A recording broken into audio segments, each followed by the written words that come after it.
One of Minecraft's largest servers is about to close permanently, a server which formerly had thousands of players online at once and was one of the largest servers not featured. This server hosts some of Minecraft's most popular minigames, including Bedwars, Skywars, Duels, The Bridge, Factions, and Murder Mystery, and all of these minigames are about to go away forever. The name of this server is the NetherGames network. Now, NetherGames as a server has a long history. It was originally founded back in 2015, and the fact that this server is about to close means that all of these games will no longer be available, and all of the maps will no longer be available either. So in this video, I'll show you exactly how to play on this network over the next 2 days because you'll definitely want to do so because all of these minigames are about to be gone forever. I'll also discuss the events leading up to the closure and the reasoning behind it. Now, in order to access NetherGames, you simply need to go to your Minecraft Bedrock servers page where you can add NetherGames to your server list. The IP address for NetherGames is play.nethergames.org with the port being the default 19132. Once you log in, you'll immediately see the closure message and you'll be able to access some of your favorite minigames one last time. Now, in order to access your minigames, you're going to want to pick some of the games that actually have players.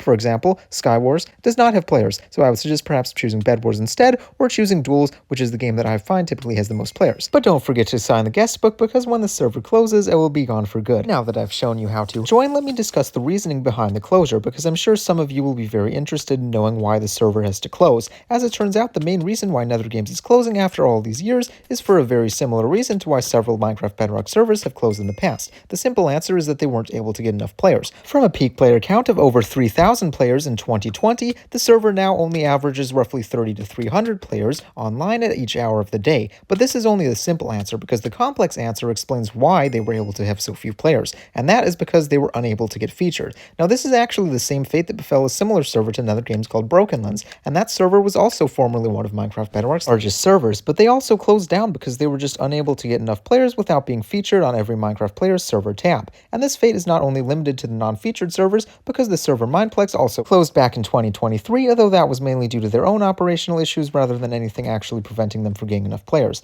Now, one of the reasons why NetherGames was unable to get enough players was because it was featured, but another reason is perhaps due to the general decline of Minecraft servers overall. We've definitely seen a lot of servers go out of business over the past few years, probably over the past 6 to 10 years. We've definitely seen multiplayer drop, and this really originates with the 2014 Minecraft End User License Agreement. Now, what this basically did is it made it impossible for servers to earn money, at least on the same level as they were earning before. You see, this End User License Agreement update prevented the servers from selling ranks or any other type of upgrade that would provide a gameplay advantage. Now, they were still able to sell cosmetics, they were still able to sell pets and things like that, but because they were no longer able to sell gameplay upgrades, this severely negatively impacted their revenue streams. Now, this basically made a lot of servers go out of business right away, especially Java Edition servers, but Bedrock Edition servers actually started to take off around this time with the EULA anyway. So, did that really affect them? Well, as it turns out, it sort of did and it sort of didn't, because even though the EULA was a huge controversy back in 2014, and this was actually the controversy which prompted Notch to leave Mojang and sell Minecraft to Microsoft, this actually was going to be a pretty minor factor for NetherGames because NetherGames was only founded in 2015, long after Mojang had already been sold and this EULA controversy had essentially blown over.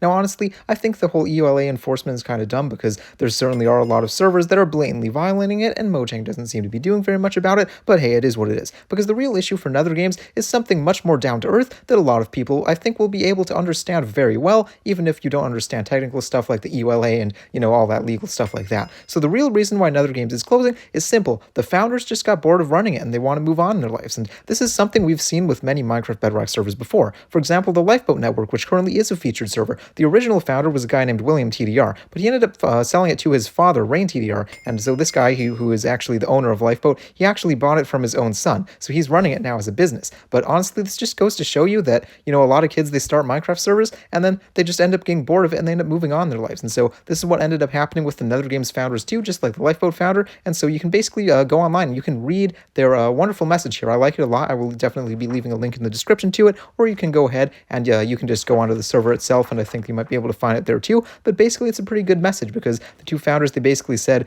hey, we've run this server for a while and it's basically time. We're basically done with it. I think it's a really good message though, and I think it does go to show you that yes, there are actually humans running these servers, and a lot of people, they just go onto their Minecraft servers and they think, oh yeah, we're just playing a Minecraft minigame, whatever, but you often don't think about who is actually running it and how they have lives of their own too. And so you might be thinking, well, it's kind of mean to close the server, but really is it? It's not that mean. Come on. People have their own things to do in their lives, and at some point we all got to grow up and we all got to stop playing Minecraft or stop running Minecraft servers, at least stop putting too much effort into it. But you know what? I'm certainly enjoying this Minecraft server, and I've enjoyed viewing some Minecraft server videos recently, and you know what, I'm probably going to do a few more. So go ahead and click that subscribe button if you'd like to see some more server videos, and let me know in the comments which of NetherGames' minigames were your favorite, and which minigame was your least favorite and why. Personally, my favorite minigame was probably Duels, and probably my least favorite was probably UHC, but that was just because I could never get a game to start, and it was also kind of hard. So let me know in the comments which minigame is your favorite, and which NetherGames minigame is your least favorite, and I will go ahead and pin whoever's commented the best.